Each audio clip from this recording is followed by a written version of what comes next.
नमस्कार दोस्तों, स्वागत है आपका आपके अपने YouTube चैनल पर। दोस्तों आज हम MCQ प्रैक्टिस करेंगे। लास्ट जो 2 चैप्टर मैंने आपको लीनियर अलजेब्रा में करवाए हैं, quotient space and linear transformation, तो उन्हीं पर बेस्ड जो है वो आज हम क्वेश्चंस करेंगे। तो देखिए यहाँ पर फर्स्ट क्वेश्चन हमें क्या गिवन है। फर्स्ट क्वेश्चन में हमें दे रखा है कि इफ VF जो हमें दे रखा है वो P10 over the R field जो है वो रियल नंबर्स की है, और P10 जो है ये किसको रिप्रेजेंट कर रहा है, यहाँ पर पोलिनोमियल के सेट को रिप्रेजेंट कर रहा है। अब आपको पता है कि जो पोलिनोमियल का जो सेट होता है उसमें आपके पास जो पोलिनोमियल होते हैं वो इस टाइप से आते हैं 1x, फिर x की पावर 2, फिर x की पावर 3, इस तरीके से जो है ये आपके पास चलता रहता है। अब अगर इसमें इसकी डायमेंशन अगर पूछी जाए तो यहाँ पर मान लीजिए n अगर आपके पास ये x की पावर में आ जाता है, एक आपका यहाँ पर 1 जो है ये एक्स्ट्रा होता है, तो यहाँ पर जो डायमेंशन होती है वो n+1 हो जाती है। क्लियर है। ये मैंने आपको जब बेसिस एंड डायमेंशन का चैप्टर करवाया था उसमें मैंने आपको समझाया था। अभी आपको इतना ध्यान रखना है कि अगर आपको P10 दे रखा है जैसे यहाँ पर, तो आपका यहाँ पर पोलिनोमियल का सेट है, फील्ड आपके पास रियल नंबर की है, तो इसका मतलब यहाँ पर एक 1 जो ये एक्स्ट्रा आएगा। आपका कितना भी आपको दे रखा हो, चाहे 10 दे रखा हो, 11 दे रखा हो, जितना मर्जी यहाँ पर आपको नंबर दे रखा हो, तो एक यहाँ पर ये एक्स्ट्रा ही रहता है। तो इसका मतलब जितना भी नंबर दे रखा हो उसमें एक ऐड कर देना, वो उसकी डायमेंशन बन जाती है। तो यहाँ पर जो है वो P10 over the field real number हमें दे रखा है, एंड W एक सबस्पेस दे रखा है इसका P7R over R B it's subspace. Then हमें यहाँ पर dimension of V by W बताना है। तो हमने जब क्वेश्चन स्पेस का यहाँ पर चैप्टर किया था उसमें हमने इसका एक फॉर्मूला किया था। Dimension of V by W जो है वो आपके पास किस तरीके से ओपन होता है, ये होता है आपके पास डायमेंशन ऑफ V माइनस में डायमेंशन ऑफ W, ये फॉर्मूला होता है। अब जो V है, V आपके पास इसमें जो डायमेंशन बनेगी इसकी कितनी बनेगी 11, यानी कि 11 बन जाएगा, माइनस में डायमेंशन ऑफ W जो आपके पास सबस्पेस है इसकी डायमेंशन कितनी बनेगी, तो यहाँ पर 7 दे रखा है, पोलिनोमियल का ही सेट है, तो इसमें जो आपकी डायमेंशन बनेगी वो 8 बनेगी। तो 11 में से आपके पास 8 जाएगा तो आपके पास यहाँ पर 3 बचेगा। तो ए ऑप्शन जो है ये आपका आंसर हो जाएगा। तो इस तरीके से जो है वो आपको क्वेश्चन करना है। और जो ये आपका क्वेश्चन स्पेस का जो चैप्टर है इसमें आपके ज्यादा क्वेश्चन नहीं बनते। मैंने आपको जब थ्योरी करवाई थी उस टाइम भी बता दिया था कि इसमें ज्यादा क्वेश्चन नहीं है, सिर्फ इसकी एक ये प्रॉपर्टी ही से ही जो है वो क्वेश्चन बनेगा। इस टाइप से जो है वो आपको सेट दे दिया जाएगा। अब जब पोलिनोमियल का सेट है तो एक एक्स्ट्रा यहाँ पर डायमेंशन आती है, बाकी अगर कोई और सेट दिया रहता, जैसे यहाँ पर अगर R10 R दिया होता तो यहाँ पर 10 ही इसकी डायमेंशन होती। क्लियर है। फिर देखिए यहाँ पर सेकंड क्वेश्चन हमें क्या दे रखा है कि if VF is a vector space, कि VF जो है वो वेक्टर स्पेस है over the field F and W be its subspace and V is finite dimensional, then dimension of the quotient space V by W is। अब ये जो formula है वो यही पूछ लिया, तो dimension of V by W आपके पास क्या होता है, dimension of V माइनस में dimension of W, तो B ऑप्शन आपका यहाँ पर सही हो जाएगा। उसके बाद देखिए यहाँ पर नेक्स्ट क्वेश्चन हमें क्या दे रखा है, largest linearly independent set of R10R contains element, यानी कि इसमें जो आपका लार्जेस्ट लीनियरली इंडिपेंडेंट सेट जो बनेगा उसमें कितने एलिमेंट्स कंटेन करेंगे ये हमें बताना है। तो ये जो आपका डिपेंड करता है वो आपका बेसिस पर डिपेंड करता है। तो बेसिस में आपके पास कितने एलिमेंट्स आएंगे, तो जो बेसिस बनेगा इसका उसमें आपके पास यहाँ पर 10 एलिमेंट्स हैं, तो इसके मतलब यहाँ पर जो है वो 10 आपके पास एलिमेंट्स आएंगे। और 10 जो है वो आपके पास जो इसका, क्योंकि बेसिस जब बनता है लीनियरली इंडिपेंडेंट होना चाहिए, फर्स्ट कंडीशन होती है, तो इसमें आपके पास इसके अनदर भी जो है वो इसके सबसेट बनेंगे कि 9 एलिमेंट का भी बनेगा, 8 का भी बनेगा। लेकिन हमें यहाँ पर जो पूछा हुआ है वो लार्जेस्ट लीनियरली इंडिपेंडेंट सेट पूछा हुआ है कि लार्जेस्ट कौन सा होगा, तो लार्जेस्ट आपका 10 वाला ही रहेगा। तो इसमें जो है वो आपका ए ऑप्शन यहाँ पर करेक्ट हो जाएगा। तो इस तरीके से जो है वो आपको क्वेश्चन करने हैं। क्वेश्चन स्पेस में आपका ये 3 क्वेश्चन ही बनते हैं। और यहाँ पर जो है वो ये जो आपकी प्रॉपर्टी है ये आपकी मोस्ट इंपॉर्टेंट प्रॉपर्टी है। सीधी स्टेटमेंट भी पूछी जा सकती है और इस तरीके से आपको जो है वो न्यूमेरिकल भी दिया जा सकता है। क्लियर है। ये जो है वो आपके क्वेश्चन स्पेस के MCQ थे। अब हम करेंगे लीनियर ट्रांसफॉर्मेशन के क्वेश्चंस। पर लीनियर ट्रांसफॉर्मेशन में आपको फर्स्ट क्वेश्चन आपको क्या दे रखा है, let U and V are 2 vector space over the same field F, कि U और V जो है वो आपके पास वेक्टर स्पेस है over the same field F। If T from U to V, आपको एक ट्रांसफॉर्मेशन डिफाइन है T from U to V be a linear transformation, then which one of the following is incorrect. हमें यहाँ पर ये बताना है कि इसमें से कौन सा इनकरेक्ट होगा। तो देखिए फर्स्ट आपके पास यहाँ पर जो ऑप्शन दे रखा वो दे रखा है कि T of 0 vector equals to में 0 वेक्टर। तो जब हमने यहाँ पर एक थ्योरम हमने की थी, आपको मैंने जो प्रॉपर्टी ऑफ लीनियर ट्रांसफॉर्मेशन के थ्रू भी करवाया था और मैंने आपको बोला था कि आप ऐसे थ्योरम जो है वो इसको याद रख सकते हो। तो उसमें फर्स्ट कंडीशन आपकी यही थी, उसमें इस तरीके से लिखा हुआ था T ऑफ U और बराबर हो जाएगा टी ऑफ 0u बराबर में 0 ऑफ v, यानी कि ये आपका u से लिया गया था, ये 0 वेक्टर u से और ये 0 वेक्टर आपका v से। तो इसका मतलब ये जो आपके पास 0 वेक्टर की जब आप ट्रांसफॉर्म यानी कि मैप करोगे तो 0 पे जाएगी, तो ये तो आपका सही है। फिर देखिए यहाँ पर ये सेकंड कंडीशन मैंने आपको उस प्रॉपर्टी में ही करवाई थी कि ट्रांसफॉर्मेशन माइनस ऑफ u होगा, तो वो माइनस बाहर आ जाएगा, ये बन जाएगा। सी है कि आपके पास टी अल्फा बीटा यू, अगर आपके पास अल्फा बीटा फील्ड के एलिमेंट्स हैं तो यहाँ पर ये प्रॉपर्टी आपकी लीनियर ट्रांसफॉर्मेशन में बनती है। आपका स्केलर बाहर आ जाएगा, एक स्केलर बाहर आ जाएगा, यहाँ पर T of beta of you हो जाएगा। तो ये भी जो प्रॉपर्टी है ये भी आपकी सही है। एग्जैक्टली यहाँ पर हमने एक ही स्केलर का किया था, लेकिन इस तरीके से भी जो है वो प्रॉपर्टी आपकी बनती है। तो ये जो है वो एक आपका, जैसे हमने वेक्टर स्पेस में किया था, एक स्केलर बाहर आ जाता है, तो इस तरीके से जो है वो आपका लीनियर ट्रांसफॉर्मेशन में भी ये वर्क करेगा। और हमने जब वो थ्योरम की थी उसमें सिर्फ हमने ये प्रॉपर्टी पढ़ी थी, उसमें जो है वो आपके पास ए टी ऑफ यू बन जाता था। क्लियर है? ए आपका फील्ड का एलिमेंट था और यू जो है वो वेक्टर स्पेस यू से लिया गया था। सी ऑप्शन जो है ये आपका सही हो जाएगा। हमें इनकरेक्ट बताना तो ये इसका आंसर नहीं होगा। डी ऑप्शन एक ही बचा, तो ये आपका इसका आंसर हो जाएगा, क्योंकि बाकी तो सही है। और ये गलत क्यों है? क्योंकि इसमें देखिए बोल रखा है कि ट्रांसफॉर्मेशन ऑफ यू जो है वो 0 होगा जब u 0 होगा। कहने का मतलब क्या है कि ये कह रहा है कि u जब 0 होगा तभी उसको मैप करेंगे तो कोडोमेन में जो है वो 0 एलिमेंट आएगा। लेकिन ऐसा नहीं है, अगर हमारे पास कोई और एलिमेंट्स भी आपके डोमेन में हो सकते हैं जिनकी मैप जब हम करते हैं तो उनकी जो इमेज है वो 0 वेक्टर आ सकती है। इसमें कह रहा है कि यहाँ पर जो मैपिंग है वो 0 तभी आ सकती है जब u 0 होगा, तो ये आपका गलत हो जाएगा। हमें इनकरेक्ट ही पूछा था, तो ये आपका आंसर हो जाएगा। सेकंड क्वेश्चन देखिए, सेकंड क्वेश्चन में हमें दे रखा है कि ट्रांसफॉर्मेशन हमें दे रखी r³ से r³ then t is linear f। हमें ये बताना है कि इसमें से कौन सा लीनियर ट्रांसफॉर्मेशन बनेगा और कौन सा नहीं बनेगा। तो इसमें आपको एक ट्रिक याद रखनी है जो कि आपको हर एक क्वेश्चन को जो है वो सेकेंडों में करने में जो है वो आपकी हेल्प करेगा। ट्रिक क्या है कि अगर आपको मल्टीप्लीकेशन, अगर आपको स्क्वेयरिंग दे दी जाए, स्क्वेयरिंग आप इस तरीके से याद रख सकते हैं कि मल्टीप्लीकेशन है x डॉट x ही होगा। यानी कि अगर आपको यहाँ पर पावर में दे दिया जाए तो वो आपका लीनियर ट्रांसफॉर्मेशन नहीं बनेगा। ठीक है, पावर में दे दिया जाए लीनियर ट्रांसफॉर्मेशन नहीं बनेगा। फिर देखिए यहाँ पर फर्स्ट ऑप्शन में हमें x² दे रखा है तो ये लीनियर ट्रांसफॉर्मेशन नहीं बनेगा, ये ऑप्शन आपका एलिमिनेट हो जाएगा। सेकंड देखिए, सेकंड में हमें दे रखा है 3x। ठीक है, यहाँ पर x और y जो है वो हमें मल्टीप्लीकेशन में दे दिए। ठीक है, तो ये जो है वो आपका लीनियर ट्रांसफॉर्मेशन नहीं बनेगा। अगर आपको कोई भी यहाँ पर जो एलिमेंट्स है वो मल्टीप्लीकेशन में अगर दे दिए जाए तो वहां पर आपका लीनियर ट्रांसफॉर्मेशन नहीं बनेगा, तो ये ऑप्शन भी गलत हो जाएगा। सी ऑप्शन दे रखा है हमें, जो ट्रांसफॉर्मेशन डिफाइन है वो इस तरीके से 3x फिर xy और 3z, मैंने तो सेम ही ऑप्शन ले लिए, तो ये आपका नहीं बनेगा।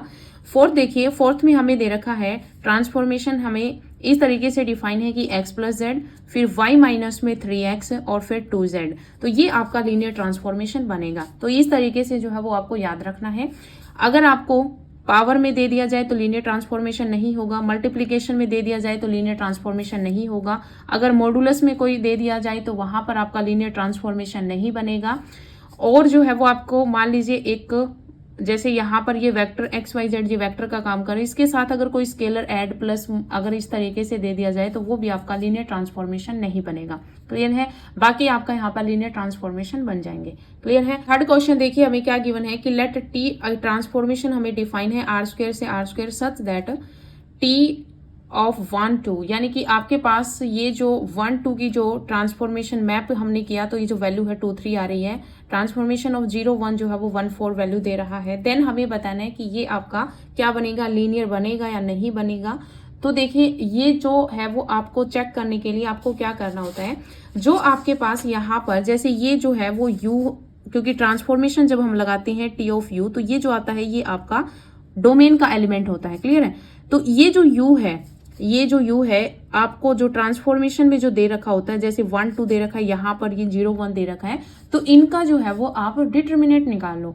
अगर डिटर्मिनेंट की वैल्यू आपको यहाँ पर चेक क्या करना है, आपको यहाँ पर चेक करना है कि लीनियरली डिपेंडेंट बन रहा है या लीनियरली इंडिपेंडेंट बन रहा है। तो अब जैसे यहाँ पर हमें दे रखा है कि ट्रांसफॉर्मेशन ऑफ 1 2 जो है उसकी वैल्यू जो है वो हमें दे रखी है 2 3, और ट्रांसफॉर्मेशन ऑफ 0 1 की वैल्यू हमें दे रखी है 1 4। हमें वैल्यू से कोई मतलब नहीं है, हमें सिर्फ यहाँ पर u और v ये दो वेक्टर लेने हैं, u v वेक्टर। हमें इनको लीनियरली डिपेंडेंट है या फिर लीनियरली इंडिपेंडेंट है ये चेक करना है। तो देखिए लीनियरली डिपेंडेंट और इंडिपेंडेंट चेक करने के लिए हम इनका डिटर्मिनेंट निकालेंगे। तो यहाँ पर हम 1 2 0 1 इसका डिटर्मिनेंट निकालेंगे। तो 1 माइनस 0 1 जो कि डज नॉट इक्वल्स टू 0 आ गया, यानी कि आपके पास यहाँ पर अगर determinant does not equals to 0 आ जाए तो वो लीनियरली इंडिपेंडेंट होता है। और जब लीनियरली इंडिपेंडेंट होता है तो आपके पास ये जो है वो लीनियर ट्रांसफॉर्मेशन बनेगा, और बनेगा भी कैसा, यूनिक बनेगा। तो ये चीज आपको याद रखनी है कि आपको किस तरीके से जो है वो, आपको अगर ऑप्शन में इस तरीके से लीनियर ट्रांसफॉर्मेशन है, यूनिक है, इस टाइप से अगर क्वेश्चन दे दिया जाए तो आपको यहाँ पर क्या करना है, जो टी लगा हुआ होता है, टी ऑफ यू, आप इस तरीके से याद रख सकते हैं कि टी जहां पर लगा होता है वो आपको वेक्टर लेने हैं दोनों ही। अनदर भी दे रखा होता है तो उसको भी आप शामिल कर लेते हो और आप उसका डिटर्मिनेंट निकाल लेते। अगर डिटर्मिनेंट की value does not equals to 0 आ जाए तो वो तो आपका क्या रहेगा, लीनियरली इंडिपेंडेंट होगा। लीनियरली इंडिपेंडेंट अगर हो जाएगा तो लीनियर ट्रांसफॉर्मेशन बनेगा, और वो भी कैसा, यूनिक बनेगा। ठीक है, तो इस तरीके से जो आपका सी ऑप्शन यहाँ पर करेक्ट हो जाएगा। नेक्स्ट क्वेश्चन देखिए यहाँ पर नेक्स्ट जो 4th नंबर का जो क्वेश्चन है, इसमें हमें क्या दे रखा है, क्वेश्चन है कि विच one of the following is linear mapping. हमें ये बताना है कि इसमें से कौन सा लीनियर मैपिंग बना रहा है, यानी कि लीनियर ट्रांसफॉर्मेशन बन रहा है, यानी कि कौन सा लीनियर ट्रांसफॉर्मेशन बन रहा है। तो देखिए हमें जो फर्स्ट ऑप्शन यहाँ पर दे रखा है कि ट्रांसफॉर्मेशन डिफाइन है r² से r² सच दैट ट्रांसफॉर्मेशन 2-5 की जो ट्रांसफॉर्मेशन है वो 2-3 पे जा रही है, और जो ट्रांसफॉर्मेशन -2-5 है वो 1-0 है। अब देखिए यहाँ पर जो है वो आपको एग्जैक्टली क्या करना होता है, अगर आपको लीनियर मैपिंग अगर इस तरीके से वैल्यूज दे रखी है और अगर आपको ये देखना है कि लीनियर ट्रांसफॉर्मेशन बन रहा है नहीं बन रहा, तो आपको लीनियरली डिपेंडेंट और इंडिपेंडेंट चेक कर लो। अगर लीनियरली इंडिपेंडेंट बन रहा है तो वो आपका लीनियर मैपिंग बनेगा, और अगर आपका लीनियरली डिपेंडेंट बन रहा है तो वो आपका मैपिंग नहीं बनेगा। लीनियरली इंडिपेंडेंट और डिपेंडेंट चेक करने के लिए फर्स्ट मेथड होता है कि आपको डिटर्मिनेंट की वैल्यू जो है वो आपको फाइंड आउट करनी होती है। अगर डिटर्मिनेंट की वैल्यू अगर डज नॉट इक्वल्स टू 0 आ जाए तो वो आपका लीनियरली इंडिपेंडेंट होगा, और अगर लीनियरली इंडिपेंडेंट होगा तो वो आपका लीनियर मैपिंग बनाएगा। क्लियर है। लेकिन बिल्कुल शॉर्ट तरीका यहाँ पर एक और हो सकता है। देखिए ये जो आपके पास दे रखा है ट्रांसफॉर्मेशन 2-5, अब ट्रांसफॉर्मेशन 2-5 हमें दे रखा है, और ये जो आपके पास, क्योंकि हमें यहाँ पर वैल्यू से कोई मतलब नहीं है, हमें सिर्फ यू वी वैक्टर ये लेने हैं। ठीक है, ये दो वेक्टर्स हमें यू के ही लेने हैं। तो ये दोनों वेक्टर्स हम देखेंगे कि ये आपका लीनियरली डिपेंडेंट है या फिर इंडिपेंडेंट है। तो अब देखिए ये जो आपके पास ट्रांसफॉर्मेशन 2-5 है, अगर ये 2 और -5 है, अगर मैं इसको -1 से मल्टीप्लाई कर दूं, ठीक है, -1 से अगर मल्टीप्लाई कर दूं तो ये क्या बनेगा, -2 और 5 बन जाएगा।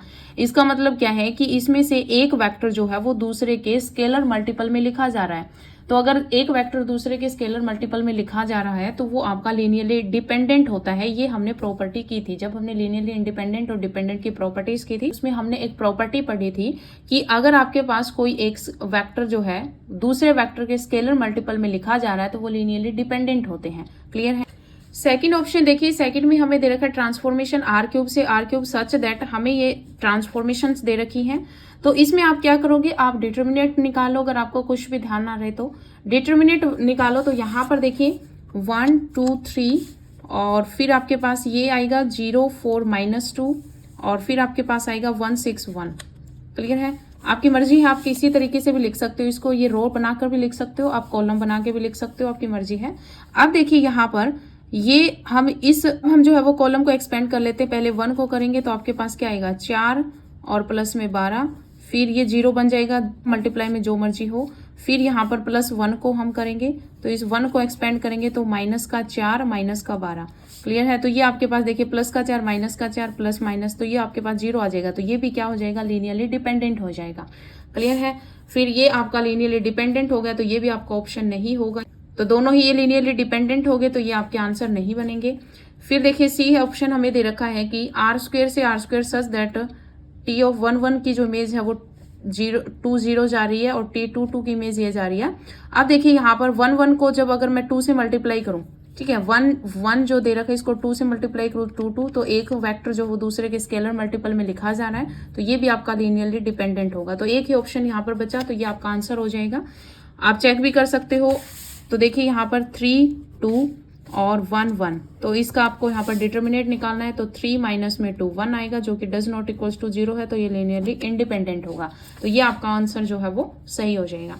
फिफ्थ नंबर क्वेश्चन हमें क्या दे रखा है, फिफ्थ क्वेश्चन में दे रखा है कि ट्रांसफॉर्मेशन आर स्क्वायर से आर स्क्वायर सच दैट, हमें ट्रांसफॉर्मेशन दे रखी है, इसकी वैल्यू दे रखी है, ये ट्रांसफॉर्मेशन और इसकी वैल्यू दे रखी है।